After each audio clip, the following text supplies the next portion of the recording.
Good afternoon, everyone, and welcome to CUHK Law and to the latest in our Greater China Legal History seminar series.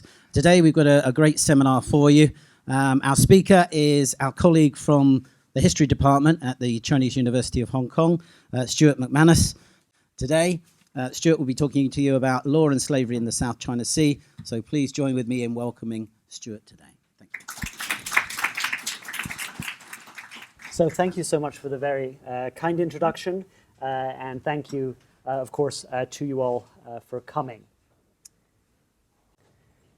So, as has already been alluded to, I come to legal history from a background as an historian, and in particular as an archival historian. And although this means that I miss out to some extent on the cut and thrust of the modern legal profession, it does bring with it certain perks. And one of these perks is that I get to spend quite a lot of my time doing what I call manuscript hunting, which is spending time in dusty archives and libraries looking for manuscripts either on paper or on parchment, written in obscure languages like Latin, early modern Spanish, Portuguese, and other languages. And I get to spend time in places like this. This is the seminary in Rashal in Goa, which I think has probably the dustiest library I've ever worked in.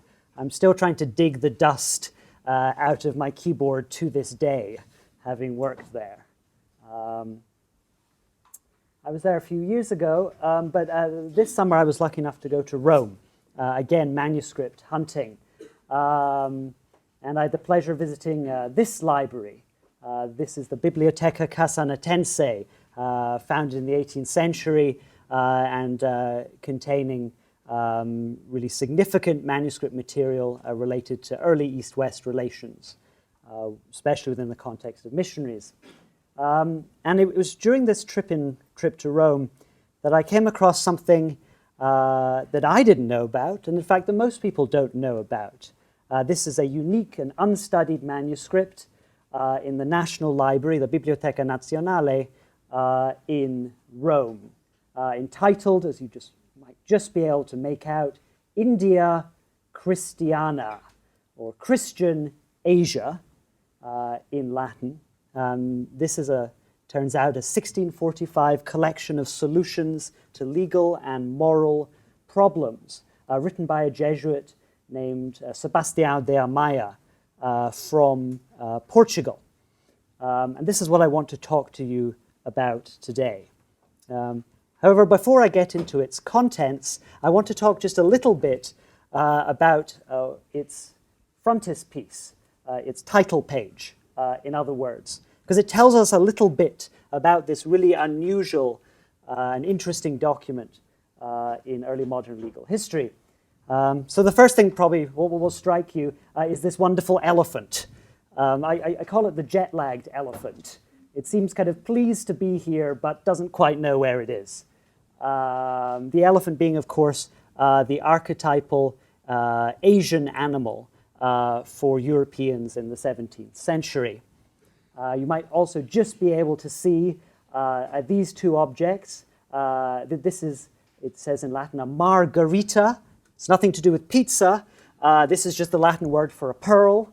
And here are gemme, jewels. Again, this is referring to European perceptions of early modern Asia being a very rich place. If we go down reading through the text, we find out that this is a collection of moral and legal problems, that its author is a guy called Sebastiano de Amaya, that he's from Lisbon, that he's a Jesuit, that he's studied theology in Portugal, and then, and you might have to squint your eyes just a little bit, you see that he was a rectore Amacaensis Collegii. And even if you haven't studied Latin, I think you know what this means already. Okay? So collegi sounds a little bit like college, right?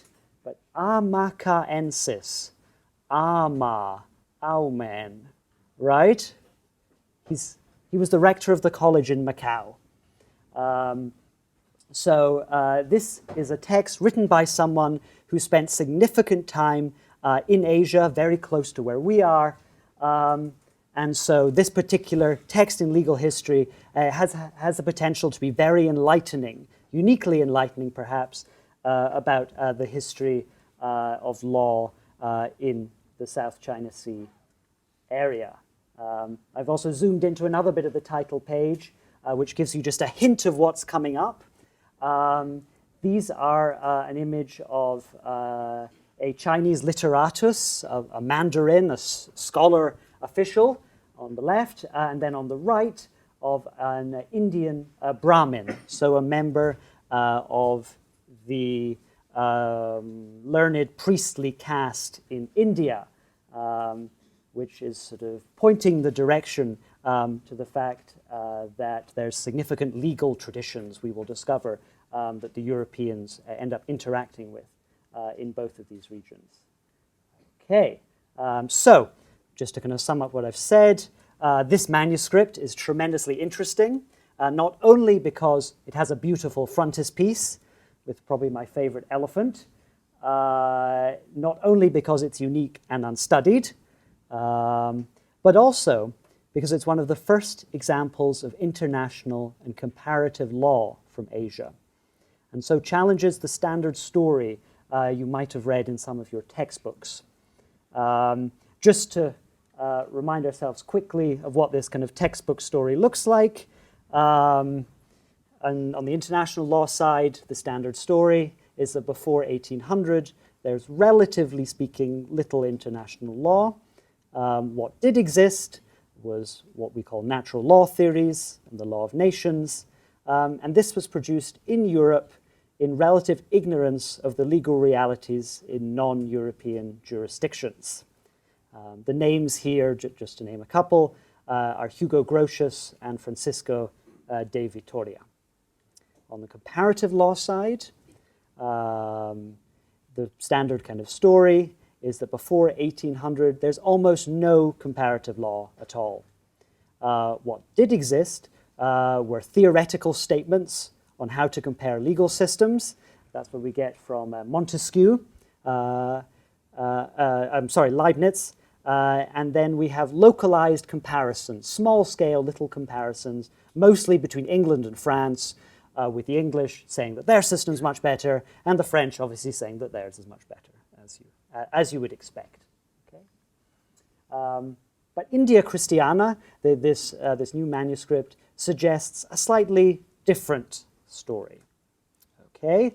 What it suggests is that Catholic, mostly Jesuit missionaries in Asia, like the author, built up sophisticated international comparative legal frameworks, and that these frameworks were mostly were applied to, among other things, understanding and regulating legal slavery. Slavery being a topic we don't normally associate with international comparative law, except in the context of abolitionism. So, with all this in mind, what I'm going to talk about today can be divided into three parts, essentially. What was slavery in early modern Asia? Just to give you a sense of the kind of world that we're dealing with. It's a world very different from ours today. The second part will be devoted to the ways slavery related to international comparative law. And then the third part, we're going to zoom in onto Macau, and we're going to see how all this worked in practice. So, what was slavery in early modern Asia? And first of all, I want to explore a little bit the international political context, because this was a long time ago, and as I said, things looked very, very different. And the first thing I want to say is that before the British were the main colonial power in Asia, there were the Iberians. Who are the Iberians? The Iberians are the people from the Iberian Peninsula here, the various groups that we today normally put under the heading of Spanish and Portuguese. Iberia is a little bit like Britain in the sense that it had multiple kingdoms that come together, but in the case of Iberia, they end up being pulled apart. So there's a kind of alternative history of Britain almost in Iberia. But in any case, following the year 1500, Iberians began a sort of global expansion that for the first time linked Europe to the Americas, Africa to Asia, and then across the Trans-Pacific route with links that involve trade, imperial networks of letters, right? They're involved in a process that we might call Imperial Globalization, about a century and a half before the British. This meant that large parts of the early modern world ended up either being territorially a part of Spain and Portugal or were heavily influenced by it culturally. The Americas obviously falling under the category of territorial empire, then places like southern Japan being more under their cultural influence, let's say. And those of you who have ever eaten tempura or the Japanese bread pan are eating something that was influenced by the Portuguese. Okay, so in this process of expansion, the Iberians expanded into a world where slavery was normal. Okay? They expanded into a world where treating people as chattels or movable property was something that you found everywhere and had been taking place for hundreds, if not thousands, of years. This is not to say, however, that slavery was identical in every single part of the early modern world. Although they were all buying and selling people, what that meant practically depended on the context. So, for instance, in Christendom, so in the Christian parts of the world, and in the Islamic world, the Middle East, what this involved generally was buying and selling what they would have called infidels, or foreigners with different religions who had been captured in wars. Okay? This is the kind of Abrahamic sort of slavery. In Ming and Qing China, in contrast, slavery normally involved buying and selling poor, ethnically Chinese girls who were used as servants and concubines. In India, in contrast, self-sale, or selling your children during a famine, was a normal type of slavery. And in Southeast Asia, because of the dynamics of the rice economy, it was debt slavery that was the most typical type. So this is a universal phenomenon that is subtly different in each context. Okay? It's something that the Iberians don't invent, but because they expand globally to, as I put it, to trade and to raid, because war and commerce go together in this earlier period, they end up buying and selling people from every part of the world and creating what we would call today a world market.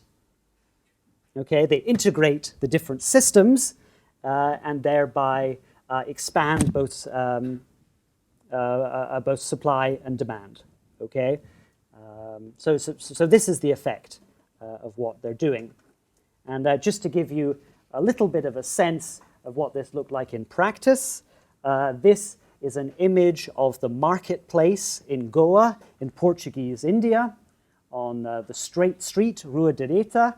And here you see people buying and selling all sorts of things from all over the world, including two slaves, one on the right with darker skin, maybe from Southeast Asia or from Africa, and a female slave with lighter skin, maybe from North India, a Bengali or a Gujarati, or maybe a Muslim slave from the Ottoman Empire. Who knows? So that's the kind of political and economic context. how does this relate to law? Okay, and I want to start by saying, I want to start by dispelling something of a misconception that a lot of people have, which is that Iberians were not legally minded. Spaniards and Portuguese are often, in the sort of English and British imagination, are sort of seen to have been, conquistadors and inquisitors, but not lawyers. That's not the stereotype. But nothing could be farther from the truth. Spain and Portugal had been part of the Roman Empire. They had inherited Roman law. And in the late medieval, early modern period, they had a lot of lawyers. Law was taught at universities. This was a legally minded society, okay, just like early modern and medieval England, in some senses more so. With that in mind, we shouldn't be surprised that when Iberians went out across the world and started buying and selling people, the merchants first and then jurists later would ask whether these people had been justly enslaved according to any sort of legal principles, and whether they could hold them, whether it was legal for them to hold them and then to sell them. Okay, and the framework that they used in order to think about this big sort of global legal question was that inherited from what we normally call the School of Salamanca. Okay, so what's the School of Salamanca? Well, the School of Salamanca is a school of legal thought founded here at the University of Salamanca in Spain, one of the great medieval universities of Europe, founded about the same time as Oxford and Cambridge. Okay, and there students would have studied law, theology, medicine, humanities, all the kind of core subjects of the pre-modern European curriculum in a room like this. It's not so dissimilar from the room we're sitting in today, right? There are sort of somewhat uncomfortable looking benches. Everyone's kind of crammed together. And then there's someone at the front giving a lecture of some sort, okay? In this sort of early modern legal classroom, he probably, and it would have been a he, would be explaining some text of Roman law, okay, the Digest or the Institutes or something like this, line by line, starting at the beginning. So, practically speaking then, what did the School of Salamanca teach about law? What did the Salamantinos, the School of Salamanca following people, think about law? Okay. Well, I think the best way to think about this is to imagine it a little bit like a series of Russian dolls. Okay, this is how they imagined the legal systems of the world, existing on a sort of series of hierarchical planes, okay, that fitted naturally into each other. Okay. The biggest Russian doll was natural or divine law. This was the ultimate law, okay, promulgated essentially by God. This is a Catholic society. Okay. Then moving down to the second doll, we then find what they call the law of nations. This was the second level of law, globally speaking. Okay, what was this? Well, this was a little bit like what we call international law today. This is the law that governed the interactions of different societies. Okay, that's its first meaning. And then also has an additional meaning, because the Romans were not very clear about this, which is man's interpretation of natural or divine law, interpreted through his reason, his ratio. Okay? Then moving down to the smaller Russian dolls, we then get to what we might call national legal systems, what they called civil law, in the sense of laws related to civitates, which Cicero defines as groups of people united under single laws. Okay, These laws included those of Christian jurisdictions and also those of non-Christian jurisdictions, and included both written laws and customary non-written laws, jus scriptum et jus non scriptum. Okay, so what did they say about slavery? Well, they were obviously good students of Roman law, and they followed Roman law in the first instance, and concluded that slavery and freedom were parts of status law, the jus personarum, and that they were opposites. Okay? Slavery was at one end of the spectrum and freedom was at the other. Okay? Not all societies in world history have thought like this. They often have sort of degradations of freedom and slavery, but the Roman tradition is quite clear. Freedom, slavery, quite far apart. Okay? Then, drawing on natural law, they taught that freedom was the natural state of humanity. Okay? This is our state of nature, as it were. However, the law of nations, which is the conventions of sort of human life, how people actually interact, taught that this natural state could be interrupted. Interrupted by slavery, and then people could return to freedom through manumission. So think about it sort of like a cul-de-sac. Freedom is kind of the main road, the main street in status law, and then there's this little little road at the side that some people end up going into, and it's called slavery, and you come sort of back into it through manumission. This is an interruption that required what they called just title. And they spilt a lot of ink defining exactly what just title to holding a slave was. Okay?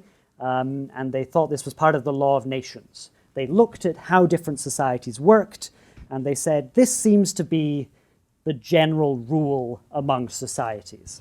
And they divided it into 4 parts. Okay? The first 2 go together. And the basic premise of the first 2 is that it's always better to be alive than dead. What do I mean by that? Okay, so say you're fighting in a war and you lose the war. You might be given the option by the victor, the emperor, whoever it is, your freedom or your life. And people will always give up their freedom before they give up their life. Therefore, we have a type of slavery that centers on war captives. Okay, that's the basic kind of first premise. For the second type of just title, the same sort of logic is applied to people who commit capital crimes. So say you kill a noble, say, and you're sentenced to death. Well, if you have the option not to die and become a slave instead, and criminal law in that jurisdiction permits it, then you can become a slave. That's the second option. The third is a little bit different. It centers on selling, so the sort of the kind of commercial side of it. If you are, if there's a famine, if there's some extreme necessity, necessitas, then you can sell yourself, or your parents can sell you. Every society, or almost every society, they thought, followed that rule. And then finally, there's hereditary slavery. If a child is born to a slave mother, then they are a child. They are a slave, following the logic inherited from Roman law of partus seguitur ventrum. The birth follows the womb. And each of these 4 categories developed a very sophisticated jurisprudence, especially the war part, because defining what exactly, which wars were just, it turns out to be fairly complicated. Okay, and this guy here, Francisco de Victoria, wrote a lot of very long books in Latin about this topic. So this School of Salamanca mentality, this kind of jurisprudential framework is what is then applied in Asia by people like Sebastião de Amaya in his India Christiana, and similar people at the time as well, like his contemporary Gomez Vaz, who's not in China, but he's in India. And just to give you a sense of what these texts, what these large manuscripts look like, these are each 500, 600 pages long. Okay, these are huge, huge texts, all about law, and in particular slave law in Asia. So, let's move on to Macau. Let's make this really concrete. We've done all the theory. Let's see how it kind of plays out in one particular context. So, I just want to quickly tell you a little bit about early modern Macau, because you'll probably be, you won't be surprised to learn that Macau has changed a lot. It didn't used to have casinos, definitely not in the 17th century. Although people, you know, there was entertainment, just not casinos. Okay, so this is a 17th century Portuguese painting image of Macau, and the north is on the left, so you have to kind of flip it 90 degrees. And if you do that and you look kind of carefully, certain familiar things might begin to appear. For instance, the ferry still arrives basically here. Okay? If you've been to the Gia fortress, there's the Gia Hotel, and then there's the fortress, and there's the museum, right? That's that there. And then who's taken a selfie on the steps, right? Steps leading up to what is now just the facade, but then was the college and church of St. Paul. Okay, the great sort of center from which Jesuit missionaries like Matteo Ricci headed into China. Okay, and there's a really great reconstruction of it in that Silence movie, right, about the Jesuit who goes to Japan. And I could point out all the churches that you may have visited, right, all the streets you have walked along, you know, the kind of labyrinthine tourist streets, right, you've all probably walked through them. In that sense, it wasn't that different, okay, just fewer casinos and fewer people hawking pork buns. That's about the main difference. So, this is a contemporary Chinese image of the same. The thing I forgot to mention was that this is the link to the mainland, and this is the gate that still exists today, and there's still a kind of immigration point there. This is what the Portuguese called as portas do cerco, okay? And this is a contemporary Chinese image of exactly the same thing. The gate, which was where a lot of the slave trade took place. The Chinese merchants would come and sell their slaves to the Portuguese at that gate. And the Portuguese had their fortress, the Gia fortress, and the facade of St. Paul's, right? Everyone's looking at the same thing. This is just from the Chinese perspective. Slavery in Macau. Slavery in Macau is quite interesting. Why is it interesting? Well, Macau was a kind of, it was one of the stop-off points in the Iberian global trade network, which meant that there were slaves from every single part of the world that were brought there at different points. Okay? So, for instance, there were, of course, Chinese slaves who had been purchased from local merchants. There were Indian and Southeast Asian slaves who'd been transported there from Goa, perhaps, or from Malacca, which was Portuguese before it was Dutch. There were Japanese slaves who had been brought from Nagasaki. Nagasaki was really a Portuguese city, and was where tempura first arose. Okay, there were also Korean slaves, actually, who had been captured by the Japanese during their invasion in the 1590s, and then sold to the Portuguese. The Portuguese didn't really know they were Korean because they couldn't tell the difference between Japanese and Korean, but we as historians know that some, probably large proportion, were Korean. And then there were black African slaves as well, probably transported from East Africa rather than West Africa. And they were seen as kind of the highest, the prestige slaves, because they were an unfamiliar sight in East Asia. So, just to kind of talk about how this trade, especially the trade with the Chinese, was made possible, because the Portuguese, the very few Portuguese learned Chinese, and it took a little while for the local Chinese population to learn Portuguese. But when they did, they basically thought that their concepts of slavery were very similar. Okay, they didn't have a sense that slavery and freedom were very different. They just had a different word for it. And I've given you some way to think about this in the form of a contemporary dictionary. Okay, I want to show you how the concept could be translated very easily between Chinese and Portuguese speaking people.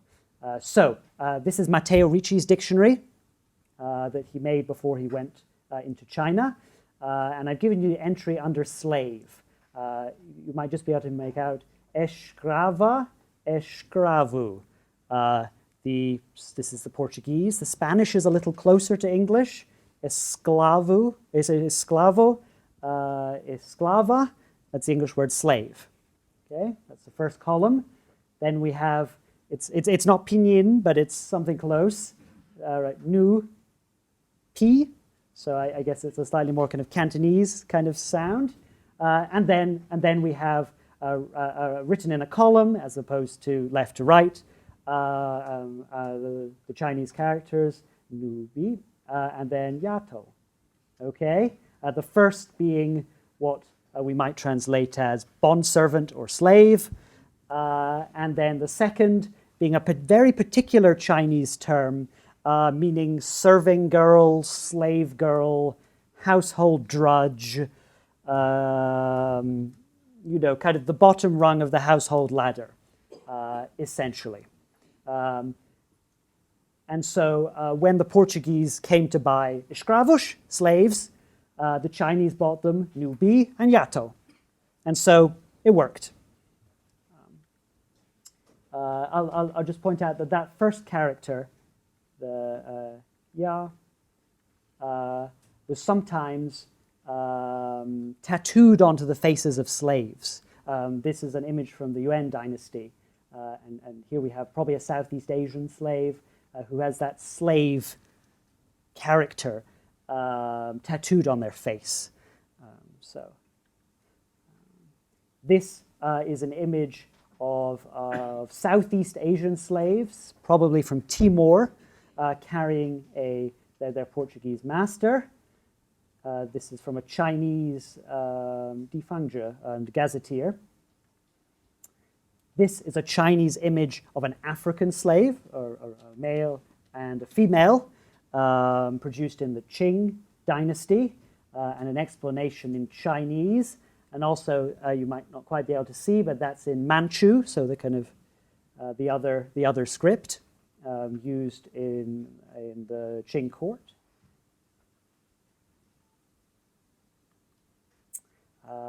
This is one of my favorite images.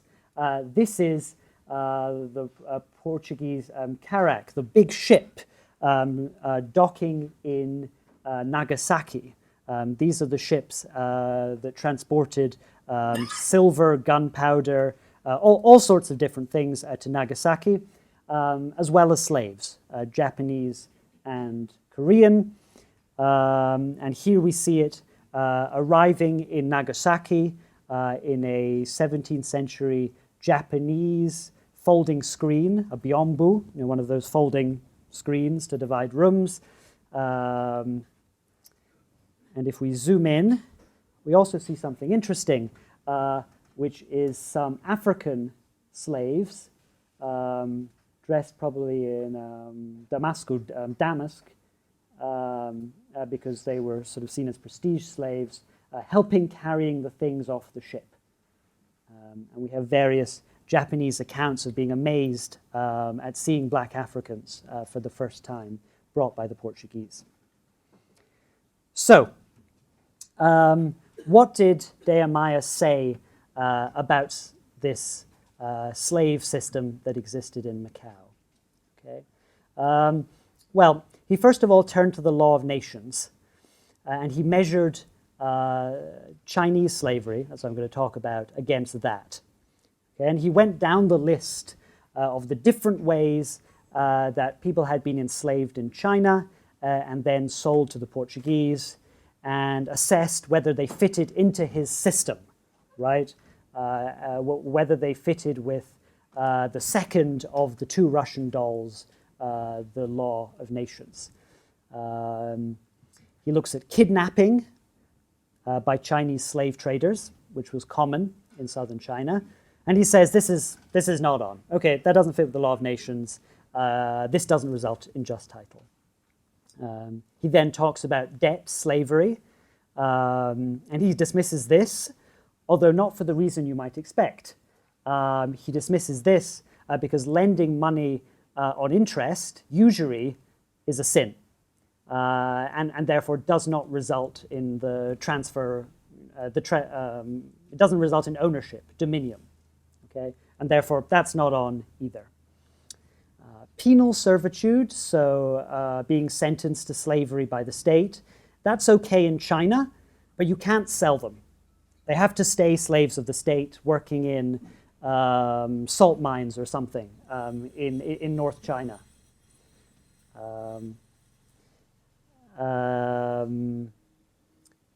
There were, however, mandarins who made a little bit of money on the side by selling some of these slaves who were working in their salt mines. But that's not acceptable.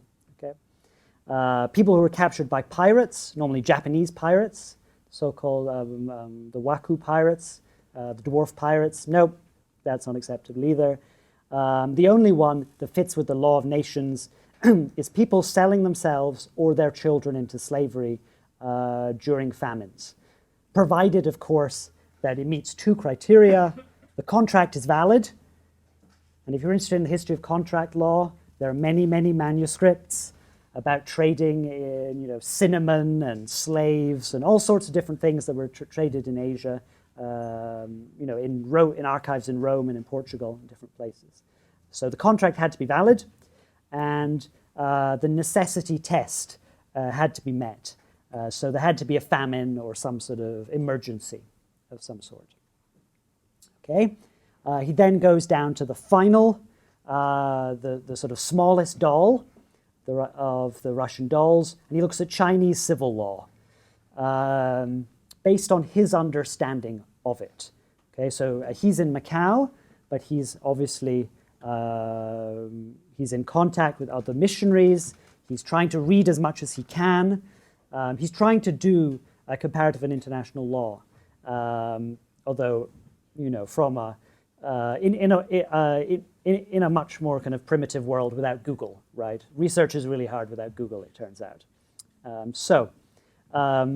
What he concludes is that, in addition, the Chinese, who are very learned in running a state, so our fellow Jesuits tell us, do not keep their own people or foreigners as slaves, and have passed laws that strictly forbid, on pain of death, anyone to sell a fellow Chinese in chains to a foreigner. He's so close. He's really, really close, okay? He's just slightly misunderstanding the ordinance.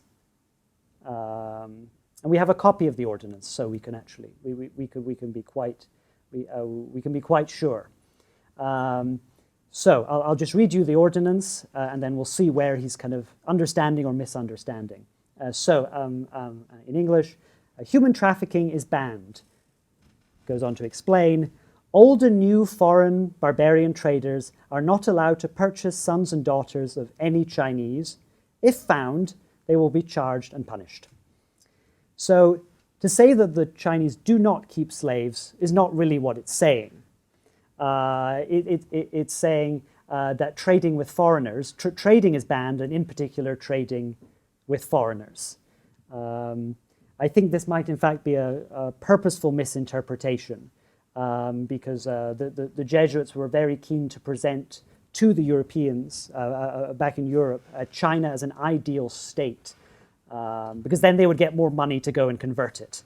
And the Jesuits were pretty enterprising, you know. They bought and sold pharmaceuticals actually as well, so they're a very enterprising lot.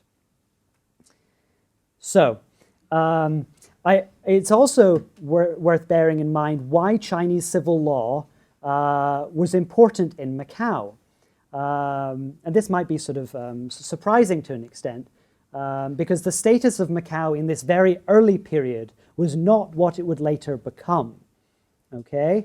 Although Macau was a colonia, so a colony in the kind of Roman sense, it was still juridically part of Imperial China. And the Portuguese accepted this in the 16th, early 17th century, at least. This would change later. And so Deamaya notes, therefore, since the Portuguese residing in Macau are subjects of the Chinese emperor, in the sense that they're subjected to Chinese laws within a context of kind of legal pluralism, they are in all cases bound by his laws, and consequently, after the proclamation of the aforementioned law, so the ordinance I just talked about concerning slaves, they cannot buy Chinese slaves for themselves, nor can they sell them to other Portuguese. So Chinese civil law was important both for interacting with Chinese who came to the gate, but also for the slave trade within Macau itself, because of the sort of unique status of Macau in this early period, which was a function of Portugal's relative weakness, essentially. Okay. The Jesuits, however, did find a workaround to all of this. So I don't think that the end of the story is that they thought they couldn't trade slaves. They were clever. They found a workaround. And in fact, they invented a whole new legal instrument to make this work. So something unique in the history of world slavery. These are the so-called limited term servitude contracts, okay? According to which ownership or dominium was given, but for not permanently, essentially, for periods of between 2 and 20 years. Therefore, it kind of slipped between both the Chinese definition of human trafficking, because they're not being sold forever, and the Western concept of slavery, which is similarly permanent. Okay? And it also had the advantage of mirroring a Chinese custom, which we might call contract-based near slavery, or servitude, which was applied especially to young girls. In Hong Kong in a later period, this was called the Muitsai system, the little sister slave system. Having something that mirrored a familiar Chinese custom, the Portuguese were perhaps correct to assume would mean that the Chinese authorities were more likely to accept it. I'll also add that, as always, money smoothed the way, and a lot of things, a lot of business deals that shouldn't have gone on did go on in early modern Macau, thanks to bribes from both the Portuguese and local Chinese merchants to the mandarins. So that was that. I just wanted to bring up here, while we're on the topic of female slaves, the question of concubines. In early modern Chinese cities, there was a large market in the sense of a lot of trade in concubines, and the Portuguese decided to get in on that too. They tried very, very hard from the legal perspective and succeeded in reality. However, as we find out from this particular manuscript, it was never accepted by the missionaries and the jurists.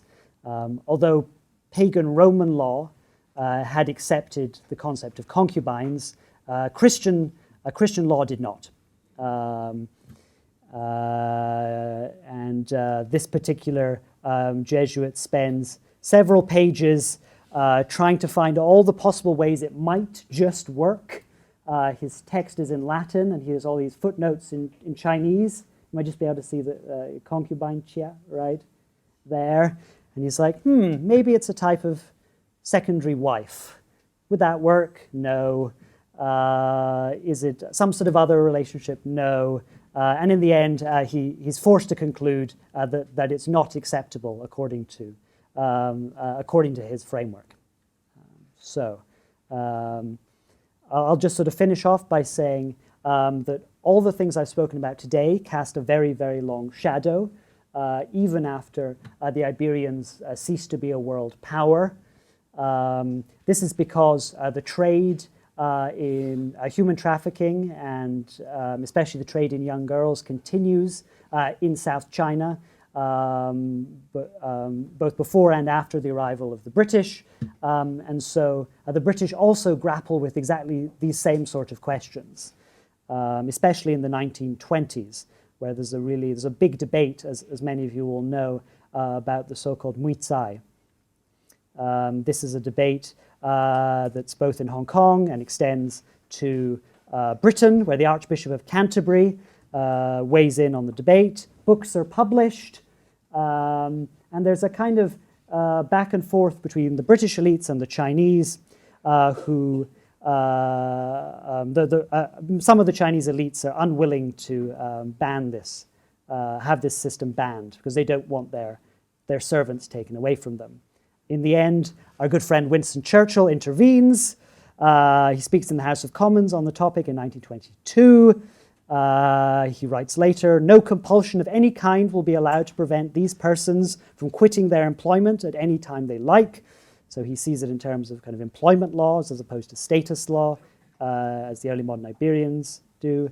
And he concludes, "I do not care a rap what the local consequences are." The Muay Thai system is abolished in Hong Kong in 1923, and a registry is set up to make sure it doesn't happen again. Just to kind of sum up what we've talked about today, Jesuit missionaries in Asia built up a sophisticated international and comparative legal framework, nothing like what exists today, but they went at least some way along the road to doing that. And an important part of this framework was the understanding and the regulation of slavery, which was for them a normal part of commerce, okay, and an important one. In the sort of final instance, we could then conclude that in the pre-modern period, China and the West had similar, although not quite identical, conceptions of slavery and freedom that came into direct contact in the context of the trade in people, which, as I said, was an almost universal feature of pre-modern societies. This is something that has thankfully been largely, if not completely, eradicated. And with that, I'll close. Thank you.